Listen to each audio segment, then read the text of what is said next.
student, I am Manisha Chaturvedi. I am from NCMS Jhabua. Today's my topic is history, class 6th, chapter 6, kingdoms, kings and early republic. Okay. Introduction. Changes in the system of how some men became rulers, Ashwamedha Yagya. Then changes in Varma system, Janpadas and Mahajanpadas. Changes in agriculture and taxes. A closer look, Magad and Vajji. Then last one is elsewhere, Republic of Greece. Okay. How some man became rulers, मतलब पहले ज़माने में राजा कैसे बनते थे, ये हम इस चैप्टर इसमें बताएंगे आपको.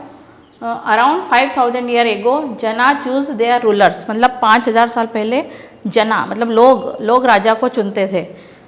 But around 300 year ago we find some changes taking place in the way in which rajas were chosen. लेकिन 3000 साल पहले बाद में फिर क्या हो गया कि जो राजा जिसके पास जो जैसे दूसरे राजा पे कब्जा करता था, दूसरे देश पे कब्जा करता था और वहाँ का शासन वो अपने अंडर में कर लेता था, तो वो लोग भी राजा बनते थे.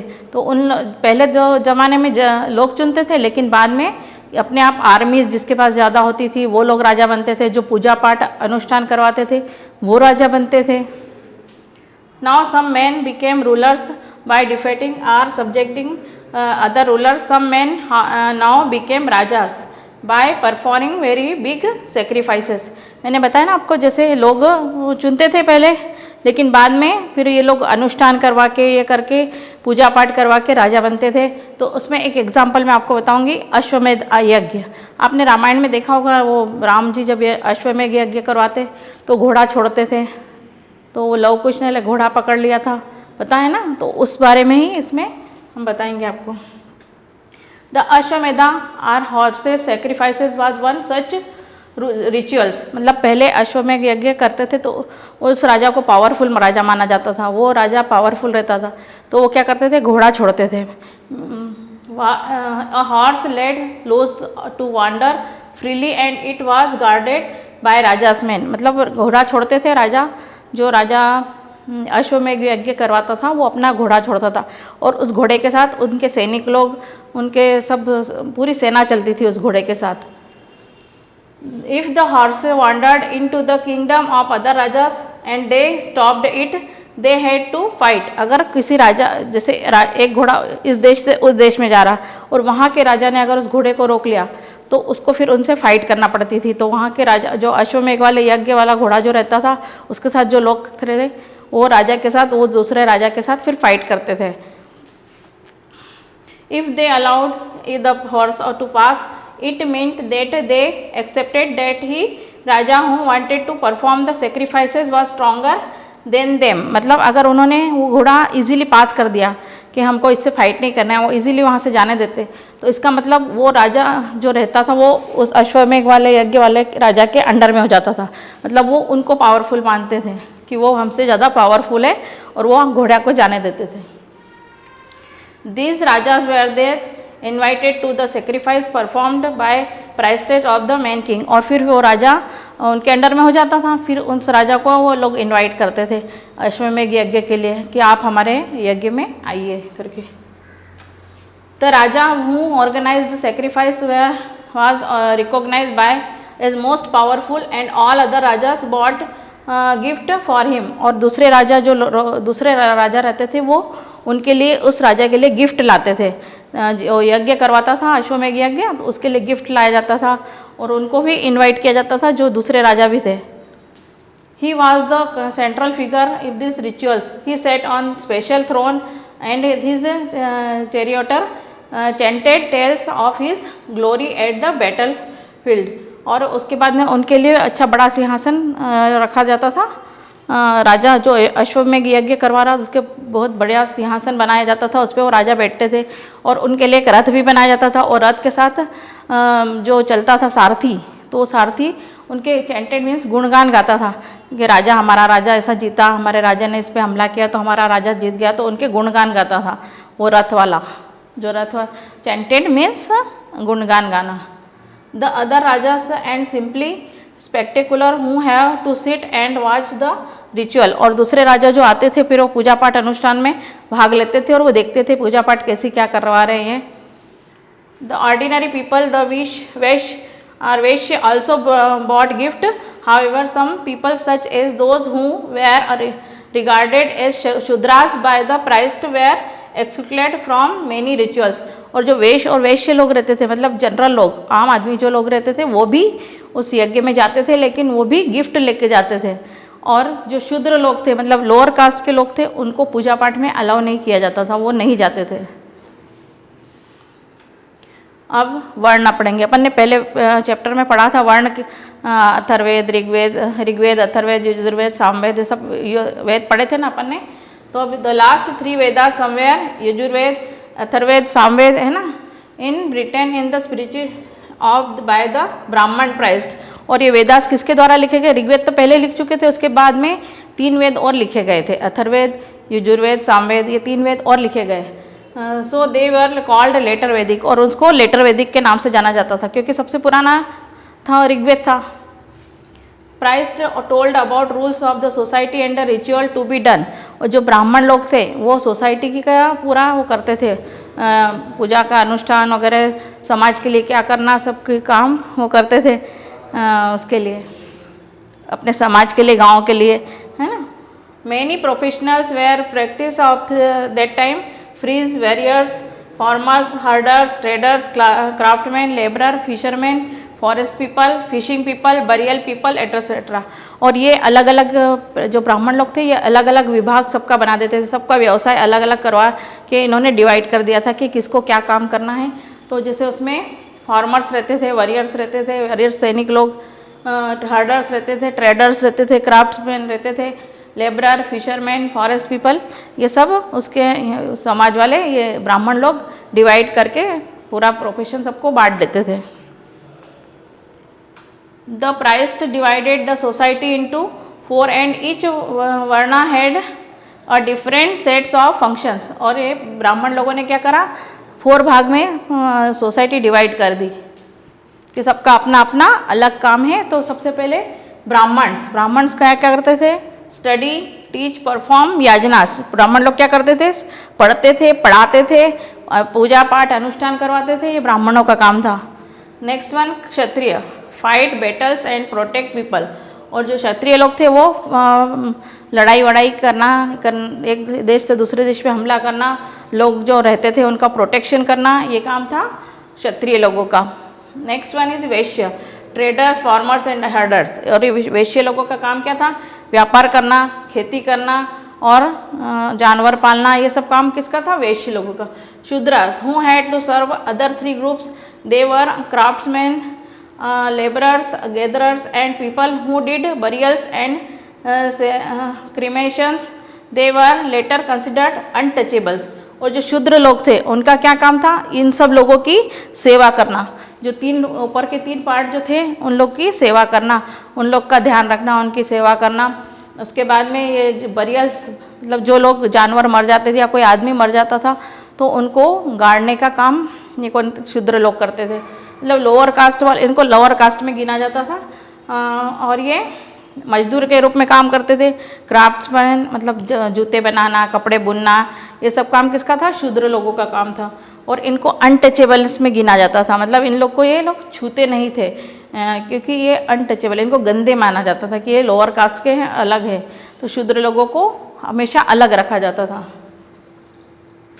These one were initially made according to the work people did and their capabilities, but later on Verma decided according to the birth. If one's father and mother are Brahman, one would automatically become a Brahman. पहले ज़माने में क्या होता था कि जैसे शूद्र जाति का कोई है, वो अच्छा टॉल है, ये बढ़िया है, उसको ज्ञान है, ये तो अच्छा नॉलेज है, तो उसको क्या करते थे? ब्राह्मण जाति में डाल देते थे। और अच्छा पावरफुल है ये, तो उसको सेना में भी डाल दिया जाता था। लेकिन बाद में फिर क्या हुआ कि चेंज हो गया। तो जैसे ब्राह्मण है तो ब्राह्मण का बेटा ब्राह्मण ही रहेगा, जैसे मदर फादर अगर ब्राह्मण है तो वो भी ब्राह्मण जाएगा, शूद्र है तो शूद्र में जाएगा, चाहे वो कितना भी नॉलेज हो, उसको कुछ भी हो, लेकिन बाद में उसको चेंज नहीं करते थे कि आप ब्राह्मण बनेंगे। और उसके पहले ज़माने में होता था कि शूद्र है और वो अच्छा नॉलेज है तो उसको ब्राह्मण में ले लिया जाता था, उसको सब वैदिक नॉलेज था। तो पहले लोग वैदिक जो वैदिक ज्ञान होता था सभी को था, लेकिन बाद में इनको अलाउ नहीं किया जाता था। Women were also later are not allowed to study Vedas and they were also treated like Shudra. और जो लेडीज़ थी तो उनको भी वैदिक का ज्ञान नहीं था, वैदिक का ज्ञान नॉलेज नहीं था। Not allowed to study Vedas, उनको वेद का नॉलेज नहीं दिया जाता था क्योंकि उनको भी शुद्ध जस्ट लाइक शूद्र के समान माना जाता था। They too were consider to have the duty to serve their husband and families.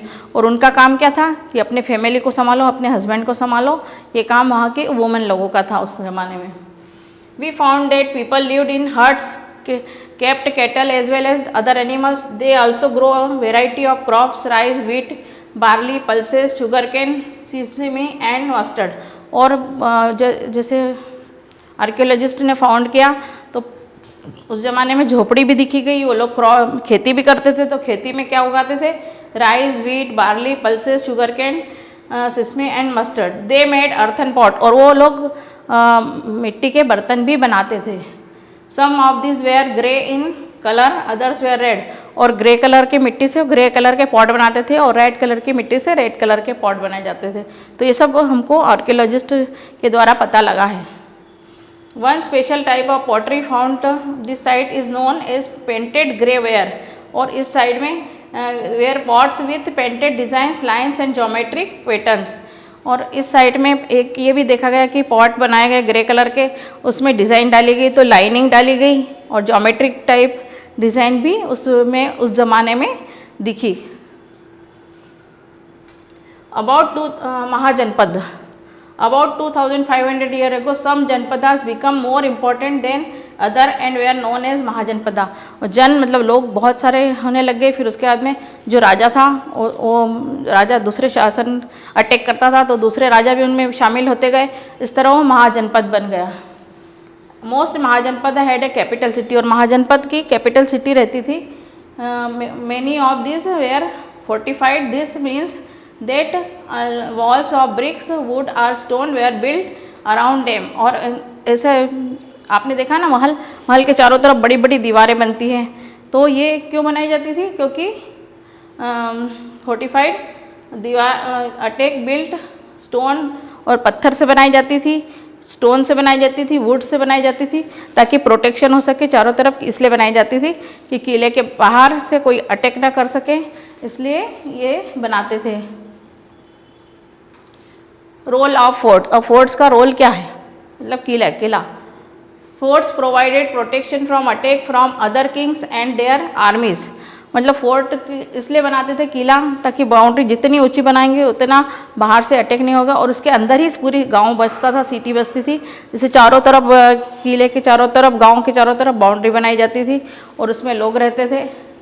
Forts with large, tall and impressive wall around the city also showed the richness and power of rulers. और उस ज़माने में ये होता था कि जितने ऊंची ऊंची दीवारें, जितना डेकोरेटिव इम्प्रेसिव बनाते थे, तो उस ज़माने में उस लोगों को माना जाता था रिचनेस, मतलब वो कितने रिच है और कितने पावरफुल है। और प्रोटेक्शन के लिए भी बनाते थे। Also in this way the land and the people inside the area could be controlled more easily. जैसे गांव के लोग भी उसी इसमें रहते थे, पूरे गांव जितना भी बना हुआ है, जैसे एक महल है तो महल के चारों तरफ पूरा बनेगा और उसी के बीच में गांव भी बसता था। और गांव गेट रहता था बड़ा, बंद किया जाता था, खोला जाता था, ताकि बाहर वाले उन पर अटैक ना कर सकते और अपने गाँव के लोगों को प्रोटेक्शन दे सके। Building such huge walls required a great deal of planning. Enormous labor was required to make the bricks and the walls. अब बिल्डिंग्स बनाने के लिए, बड़ी बड़ी बिल्डिंग बनाने के लिए और उसके लिए लेबर चाहिए रहते थे बहुत सारे। तो फिर ये क्या करते थे? Required to make the bricks and the walls. और ईंटें बनाने के लिए, सभी चीज़ों के लिए मजदूरों की ज़रूरत रहती थी। तो the new Rajas now began maintaining armies. और फिर उसके बाद उनको आर्मीज भी चाहिए रहती थी। आर्मीज कैसे मेंटेन करें? Soldiers were paid regular salaries and maintain by the king throughout the year. और फिर जो आर्मीज लेबर्स जो रखते थे, आर्मीज भी रखना ज़रूरी, क्योंकि बाहर वाले कोई अटैक करे तो उनको प्रोटेक्शन के लिए चाहिए, लेबर्स चाहिए जो बिल्डिंग और किले वगैरह बनाए। तो उसके लिए फिर वो क्या करते थे, थ्रू आउट उनको सैलरी, रेगुलर सैलरी दी जाती थी। Some payments were probably made using punch marked coins. और वो राजा जो उनको सैलरी देता था कॉइन्स देता था, कॉइन्स में जो राजा का राज था तो उसके नाम का पंच मार्क रहता था, वो कॉइन्स उनको दिए जाते थे कि ताकि वो राजा उनके मतलब वो सैनिक उनके अंडर में रहेंगे। एज टैक्सेस, अब टैक्सेस के बारे में। As the rulers were building huge forts, maintaining big armies, they needed more resources, so they started collecting regular taxes. अब उनको टैक्सेस तो चाहिए क्योंकि लोगों को पैसा देना पड़ता है, तो पैसे के लिए वो क्या करते थे, उनको ज़रूरत है आर्मीज़ के लिए देना, बिल्डिंग बनाने के लिए देना, तो उन्होंने टैक्स लेना कलेक्ट किया। तो कैसे, किन किन लोगों से लेते थे, हर्डर से, फार्मर से, ट्रेडर से, क्राफ्ट पर्सन से, है ना, इन लोगों से टैक्स लिया जाता था। Taxes on crops were most important, this was because most people were farmers, usually the tax was fixed rate. फिर वो किसानों से टैक्स लेते थे। अब किसान बहुत सारे अनाज बोते थे, तो उसका जैसे 60 किलो अनाज हुआ तो उसका 10 kg राजा को जाता था। तो वो टैक्स जहाँ जहाँ से वो लेते थे फिर वो मजदूरों को दिया जाता था, आर्मीज़ को देते थे। 1/6 the produce this was as bhaga और शेयर, और 1/6 किसको देता था, राजा को। There were taxes on craft person as well, this could have been in the form of labour. For example a weaver और smith may have to work for a day every month for the king. अब जैसे craft person जो जूते बनाते थे, कपड़े बनाते थे, अब वो कहाँ से टैक्स देंगे, किसान लोग तो अपना अनाज दे देते थे, लेकिन इन लोग को क्या करना पड़ता था, फिर राजा के यहाँ काम करना पड़ता था, मजदूरी करनी पड़ती थी, तो ये टैक्स के तौर पे वो राजा के यहाँ काम किया जाता था। Herders were also expected to pay taxes in the form of animal and animal produce. जो हर्डर रहते थे, जानवर पालते थे, तो राजा को जानवरों की ज़रूरत तो रहती थी, क्योंकि युद्ध में जानवरों की बहुत ज़रूरत होती थी ये लड़ाई करने जाने में। तो ये लोग अपना एनिमल्स देते थे उनको टैक्स के रूप में, और जो एनिमल्स से जो मिलता था, दूध घी जो भी मिलता था वो भी दिया जाता था। There were also taxes on goods that were brought in sold through trade. और व्यापारी लोग जो व्यापार करते थे तो उनसे भी टैक्स लिया जाता था, जैसे कुछ बिजनेस कर रहे, खरीदना बेचना ये काम कर रहे, तो उनसे भी टैक्स लिया जाता था। Hunters and gathers also have to produce forest produce to the raja. और हंटर गैदर जो थे, जो जंगल में रहते थे, उनको भी टैक्स देना पड़ता था। तो वो क्या करते थे, हंटर और गैदर जो एनिमल्स की खाल वो राजा को दिया जाता था टैक्स के रूप में, और जो जंगल से मिलता था जैसे वैक्स, हनी, शहद जो भी मिलता था वो भी राजा को टैक्स के रूप में दिया जाता था। इस तरह से अपना आर्मीज़ का और लेबरर्स का ये पूरा करते थे। Changes in agriculture, there were 2 major changes in agriculture at this time. और इस टाइम पे चेंजेस आए 2 टाइप्स के। First one was the growing use of iron plough, this meant that heavy clay soil could be turned over better than wooden plow, there are more grain could be produced।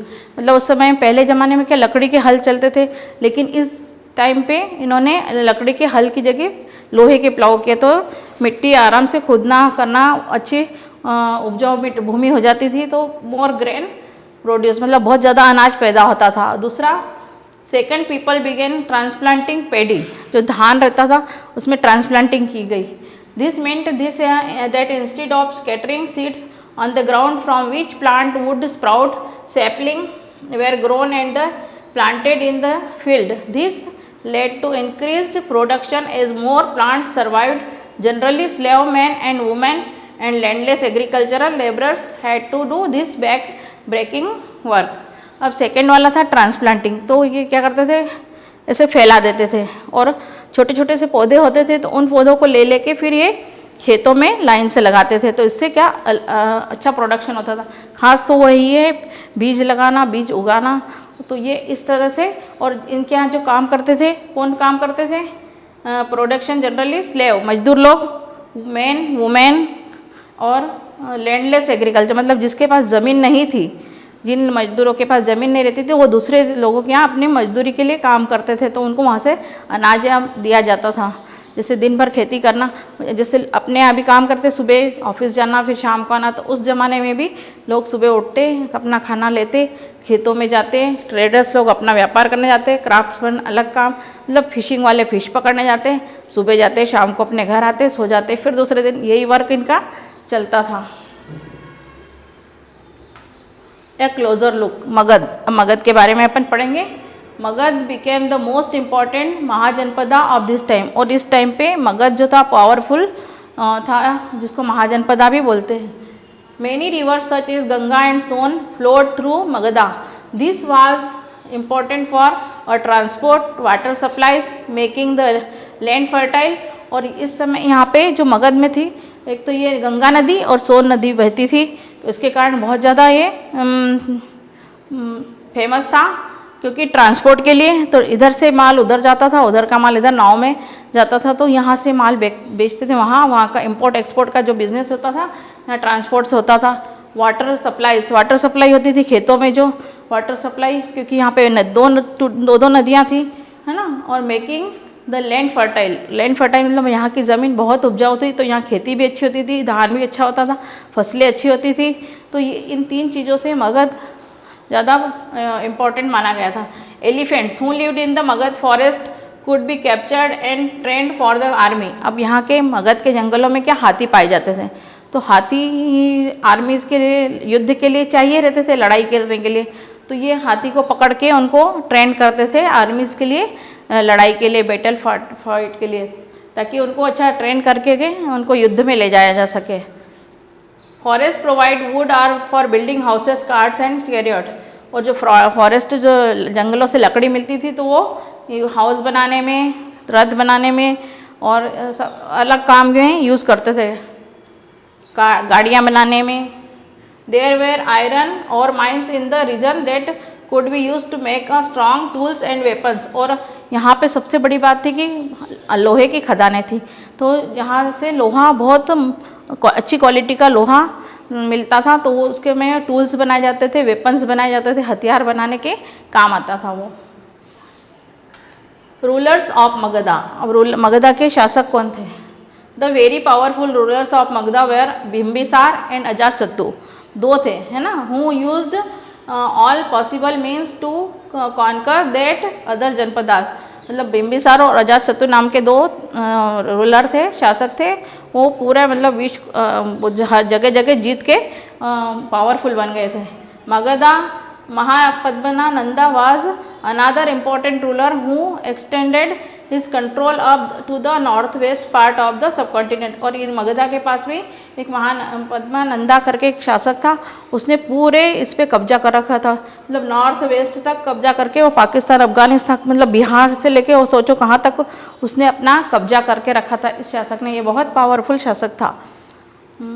Rajgir in Bihar was capital of Magadha for several year. The capital was shifted to Pataliputra, present day Patna.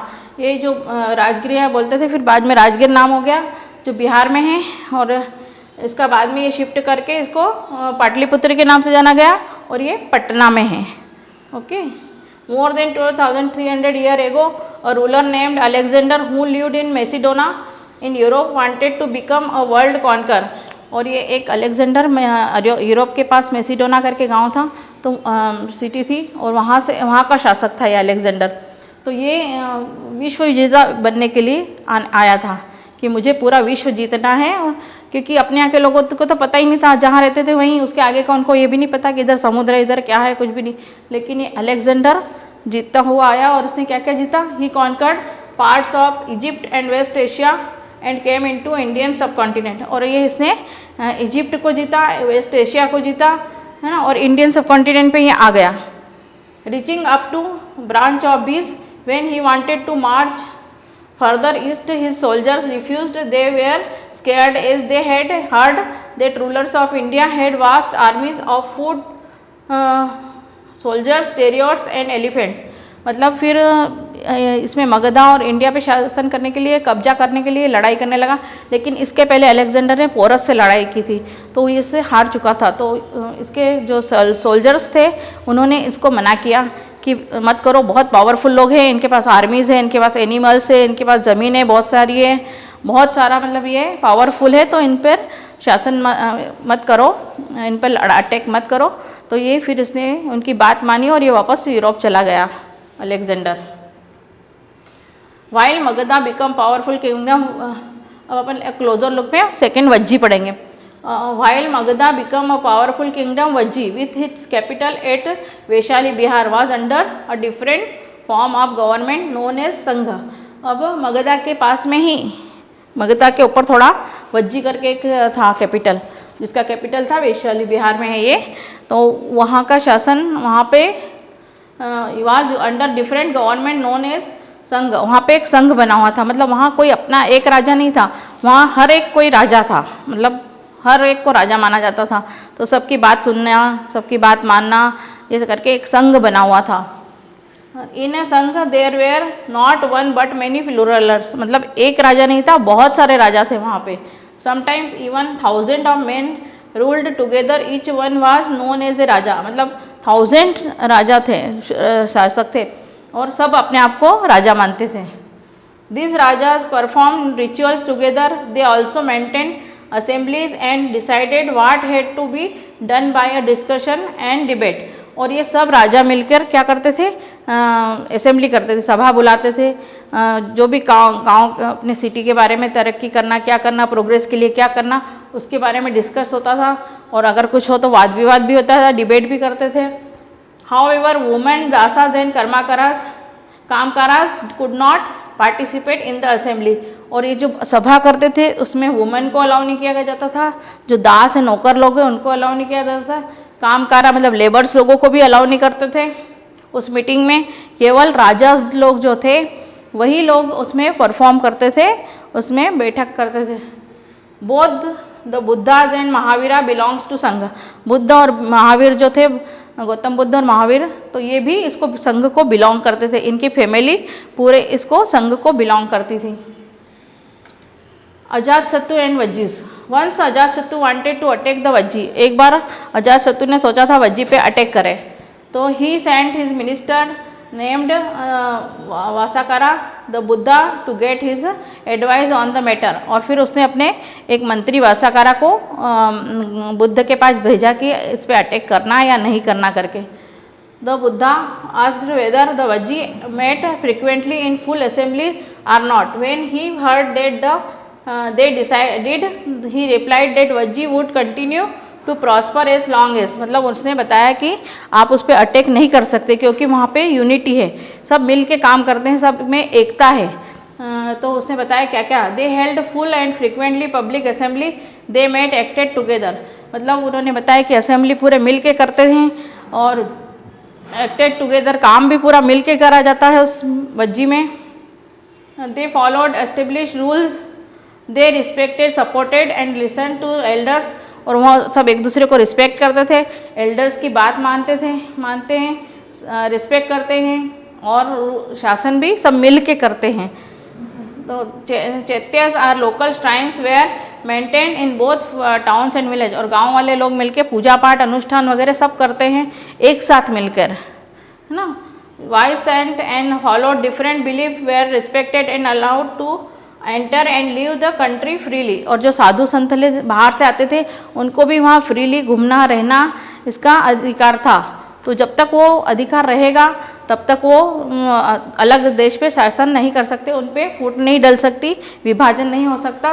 Rajas of powerful kingdom tried to conquer the sangha nevertheless, this lasted for a very long time till about 1500 year ago when the last of the Sangh Ghanas were conquered the Gupta ruler। और ये मतलब 1500 साल तक ये शासन चलता रहा, इनमें यूनिटी थी, एकता थी, जो सब मिल के काम करते थे। लेकिन 1500 साल के बाद एक गुप्ता रूलर आया, उसने ये पूरा डिवाइड कर दिया, विभाजन कर दिया, इसको तोड़ दिया संघ को। एल्सवेयर ग्रीस, लास्ट है Greece and Athens. Around 2500 year ago, the people of Athens set up for 200 year ago. जब 200 साल पहले एथेंस में डेमोक्रेसी का मतलब जनता का शासन हुआ, मतलब सोचो 200 साल पहले भी जनता का 2500 ईयर एगो, और ये 200 साल तक ये चलता रहा जनता का शासन. All free man over the age of 30 was recognise as full citizen. मतलब जो 30 ईयर के ऊपर थे एडल्ट लोग, उनको फुल सिटीजन था. जैसे सबसे ऊपर जो रहते राजा का शासन था, सबसे नीचे शूद्र थे लोअर कास्ट वाले, और बीच में जो आम लोग थे उनको फ्री मैन बोला जाता था. तो इनको फुल सिटीजन था.